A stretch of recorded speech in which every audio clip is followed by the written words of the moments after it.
Karibu tena mpenzi mtazamaji na mfuatiliaji wa vipindi vyetu vya Stein TV. Kama ndo mara yako kwanza kujiunga nasi, basi na kusihi usisahau kusubscribe, kulike, kushare na kucomment, na unaweza ukatuandikia unatufuatilia kutokea wapi.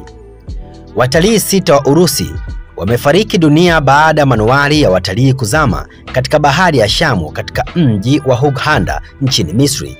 Watu wengine 39 waliokolewa baada ya meli hiyo Sandbad kuzama mwendo wa saa 10 kwa saa za huko. Maafisa wanasema 9 wanasemekana kujeruhiwa huku 4 wakiwa katika hali mbaya. 2 kati ya waliofariki ni watoto, shirika la habari la Urusi la TASS liliripoti. Mamlaka bado inaendelea na uchunguzi na hadi sasa haijajulikana ni nini kilisababisha tukio hilo. Hili ni tukio la pili kuhusisha meli ya kitalii katika bahari ya Shamu katika miezi ya hivi karibuni. Mnamo Novemba, mashua ilipinduka katika Marsa Alam ambayo ilisababisha watu 11 kutoweka ikidhaniwa wamekufa. Sandbad imekuwa ikifanya kazi kama manuari ya kitalii kwa miaka kadhaa. Sandbad Submarines ni kampuni inayoendesha safari hizo.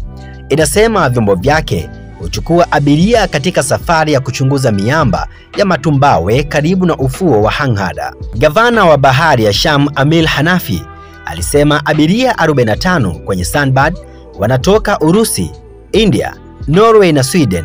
Wafanyakazi 5 wa Misri pia walikuwa ndani ya chombo hicho. Ili kuendelea kupata habari zetu, usisahau kutufuatilia kupitia mitandao yetu mbalimbali ya kijamii StainTV_TZ.